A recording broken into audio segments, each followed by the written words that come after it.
Welcome. I'm Adam Miller, a consultant with the art of applying and a graduate of the University of Virginia's Darden School of Business. Today we'll be looking at a question from our Q&A vault about what to do with the Yale video essays. So let's go ahead and take a look at what our client asked our consultants. Hey there, you're watching Ask the Art of Applying.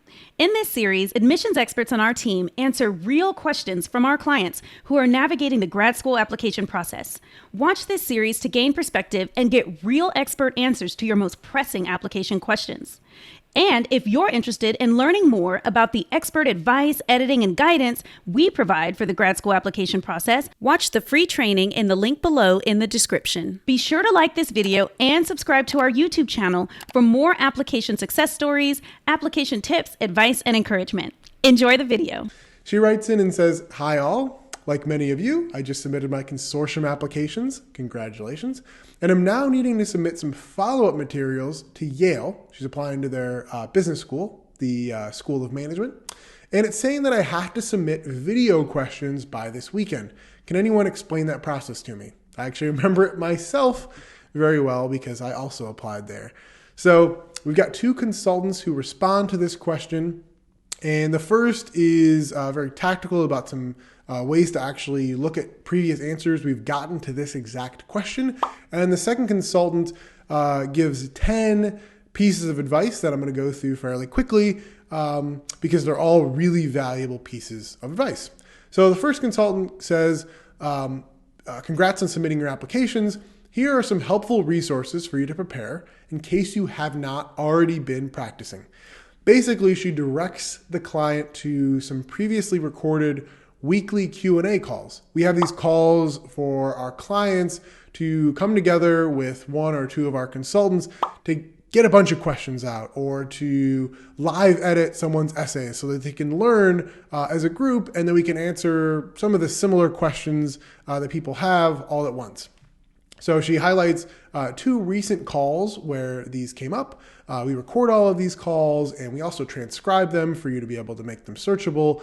And so basically what these two calls have is one, answers about why a school like Yale would make you do a video essay, what it is that the admissions committee is thinking by making you go through this process.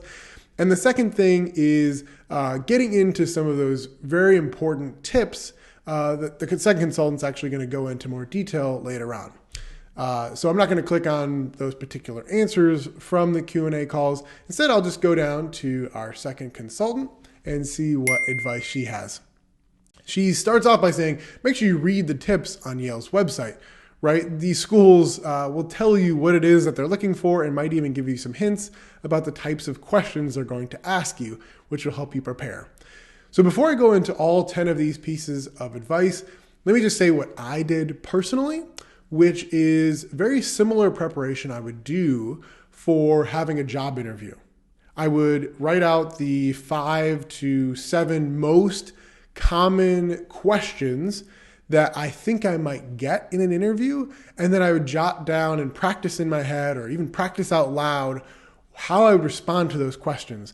And even doing that more quickly than I might in a regular interview, because oftentimes these video essays only give you 30 seconds or 90 seconds to answer the whole thing. Whereas if you're in a job interview, you might have several minutes before someone's going to cut you off as opposed to a countdown. So let's get into these 10 pieces of advice. Number one, you have a short time frame, so keep the content succinct. Don't ramble on and on like hopefully I will not do during this video. Number two is your content needs to be unique and memorable. Sounds like a lot of pressure actually, but basically you want to not talk about something that you've already talked about elsewhere in your application. So if you already still told some important story about a project you did at work, it's not going to be very helpful if you tell that exact same story in one of your video essays.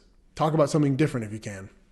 Number three is going deep versus going for breadth. So what that means is you don't just want to tell them that you're really good at such and such or glance over again sort of your elevator pitch. What you want to be doing is telling a story.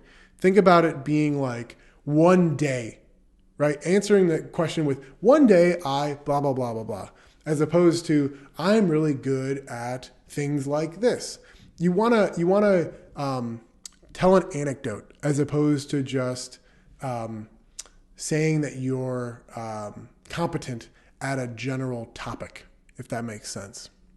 Number 4, make sure at some point in the essay, preferably towards the end, you mention how this fits back into the school. Number 5 is use a confident but friendly tone. Number 6 is smile. It's a very American thing to do, she says, but necessary. I have to remind myself to do this all of the time. Basically, the best way to do that is to practice. And the second best way is to just pretend like you're talking to a friend. Number 7 is your posture and your stance are important. Facial and hand gestures matter. Rehearsing helps a lot unless you are a natural public speaker. I know for me, I did Toastmasters in the past, and so that helped me get more comfortable with just speaking in general, especially off the top of your head. Number 8 is, given all of that, try to be yourself. Don't fake it too much. It can be obvious to the audience if you're trying too hard to be someone other than yourself.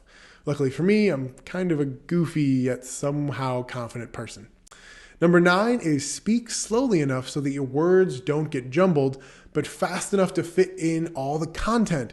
Enunciate. This is obvious, but it still must be stated. And number 10 is your background needs to be clean and clutter-free and have good lighting.